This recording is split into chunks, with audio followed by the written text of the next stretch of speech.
Indigo விமான நிறுவனத்தின் சேவை குறைபாடுகளால் பயணிகள் எந்த அளவிற்கு பாதிக்கப்படுகின்றனர் என்பது குறித்து விவரிக்கிறது இந்த செய்தி தொகுப்பு.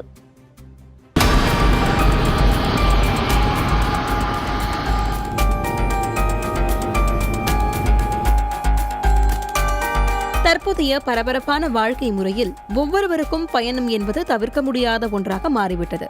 கல்விக்காக, மருத்துவத்துக்காக, வேலைக்காக என பயணங்களுக்கான காரணங்களை அடுக்கிக் கொண்டே போகலாம். சாலை மார்க்கமாக செல்வதால் ஏற்படும் தாமதங்களை தவிர்க்கவே பலர் கட்டணத்தையும் பொருட்படுத்தாமல் விமான சேவையை நாடி செல்கின்றனர். அதிலும் விமான நிறுவனங்களின் மோசமான சேவைகளால் எதற்காக இந்த பயணத்தை மேற்கொண்டோம் என பயணிகள் நினைக்கும் அளவுக்குதான் தற்போதைய சூழல் இருக்கிறது. அதற்கு நடைமுறை உதாரணமாக இண்டிகோ விமான சேவையை கூறலாம். நாளொரு மேனியும் பொழுதொரு வண்ணமுமாக புது புது சிக்கல்களை எதிர்கொண்டு வருகிறது இண்டிகோ விமான நிறுவனம். அந்த வகையில் வழக்கம் போல் இன்றும் 6 மணியளவில் 77 பயணிகளுடன் சென்னையிலிருந்து புறப்பட்ட இண்டிகோ விமானம் தூத்துக்குடி விமான நிலையம் அருகே சென்றபோது மோசமான வானிலையை எதிர்கொண்டது. அதிக மேகமூட்டம் காரணமாக 20 நிமிடத்திற்கு மேலாக அருகில் உள்ள கடல் மேற்பகுதியில் சுற்றி கொண்டிருந்தது விமானம்.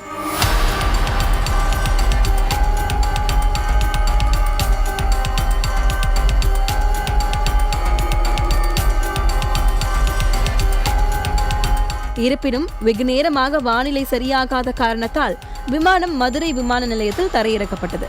இந்த விமானத்தில் பயணித்த 77 பயணிகளும் பத்திரமாக மதுரை விமான நிலையத்திலிருந்து கார் மூலம் புறப்பட்டு சென்றனர். இவ்வாறான வானிலை காரணங்கள் ஒருபுறம் இருந்தாலும் இண்டிகோ விமானத்தின் தொழில்நுட்ப கோளாறு மறுபுறம் இருப்பதை மறுக்க முடியாது. கடந்த 16ஆம் தேதி ஹைதராபாத்திலிருந்து திருப்பதி சென்று கொண்டிருந்த இண்டிகோ ஏர்லைன்ஸ் பயணிகள் விமானத்தில் இயந்திர கோளாறு ஏற்பட்டது. நடுவானில் விமானத்தில் இயந்திர கோளாறு ஏற்பட்டதை அடுத்து விமானம் அவசரமாக சென்னைக்கு திருப்பிவிடப்பட்டது.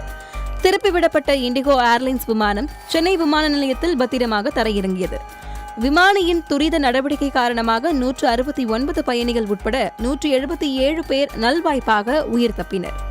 கடந்த அக்டோபர் 15ஆம் தேதி நாடு முழுவதும் திடீரென இண்டிகோ விமான சேவை பாதிப்புக்கு உள்ளானதால் பயணிகள் கடுமையாக பாதிக்கப்பட்டனர். தொழில்நுட்ப கோளாறால் விமான நிலையங்களில் செக்-இன் செய்ய தாமதமாவதால் பயணிகள் நீண்ட வரிசையில் காத்திருக்கும் நிலை ஏற்பட்டது. மேலும் 20க்கும் மேற்பட்ட விமானங்கள் ரத்து செய்யப்பட்டன. இண்டிகோ இணையதளத்தில் விமான டிக்கெட் முன்பதிவு செய்வதிலும் தாமதம் ஏற்பட்டதால் அதற்காக வழக்கம் போல் இண்டிகோ நிறுவனம் மன்னிப்பு கோரியது. கடந்த 18ஆம் தேதி பீகார் தலைநகர் பாட்னாவிலிருந்து புறப்பட தயாரான போது இண்டிகோ விமானத்தின் டயர்களில் ஏற்பட்ட பஞ்சரால் உடனடியாக விமான சேவை நிறுத்தப்பட்டது. இதனால் சில மணி நேரங்கள் விமானம் புறப்படுவதில் தாமதம் ஏற்பட்டது. கடந்த 19ஆம் தேதி பெங்களூருவிலிருந்து மாலேவுக்கு புறப்பட்ட இண்டிகோ விமானமும் தொழில்நுட்ப கோளாறு காரணமாக கொச்சிக்கு திருப்பிவிடப்பட்டது. அதே நாளில்தான் ஜெய்ப்பூரிலிருந்து டேராடூன் புறப்பட்ட இண்டிகோ விமானமானது தொழில்நுட்ப கோளாறு காரணமாக டெல்லியில் அவசரமாக தரையிறக்கப்பட்டது. நவம்பர் 14ஆம் தேதி நாக்பூரிலிருந்து கொல்கத்தாவுக்கு புறப்பட்ட இண்டிகோ விமானத்துக்கு விடுக்கப்பட்ட வெடிகுண்டு மிரட்டல் காரணமாக விமானம் அவசரமாக ராய்ப்பூரில் தரையிறக்கப்பட்டது. இதற்கெல்லாம் மேலாக செப்டம்பர் 24ஆம் தேதி புனேவிலிருந்து பெங்களூரு செல்ல இருந்த இண்டிகோ விமானத்தை பணி நேரம் முடிந்ததாக கூறி இயக்க மறுத்த விமானி பயணிகள் கேள்விகளுக்கு சரியாக பதிலளிக்காமல் காக்பிட் அறையை மூடிக்கொண்டதால் பயணிகள் அதிர்ச்சியடைந்தனர். இது தொடர்பான வீடியோ சமூக வலைதளங்களில் வேகமாக பரவி கடும் விமர்சனங்களை ஏற்படுத்தியது.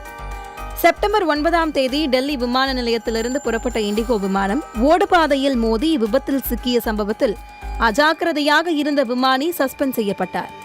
கடந்த மே மாதம் 21ஆம் தேதி இண்டிகோ விமானத்தில் கூடுதல் முன்பதிவு காரணமாக பயணி ஒருவர் இருக்கை இல்லாமல் நிற்க நேரிட்டது.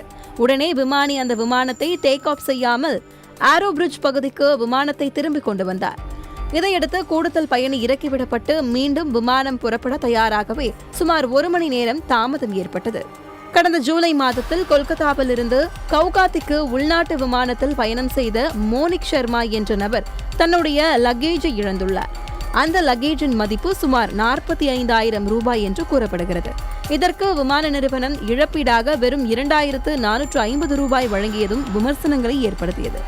இப்படி பல சேவை குறைபாடுகளை கொண்ட இண்டிகோ விமானம் அவ்வப்போது விமான போக்குவரத்து இயக்குநரகம் விதிக்கும் அபராதத்தை செலுத்துகிறதை தவிர பயணிகளுக்கு மேம்படுத்தப்பட்ட சேவைகளை வழங்க இண்டிகோ தன்னை தயார்படுத்துகிறதா என்பது கேள்விக்குறியாகவே உள்ளது.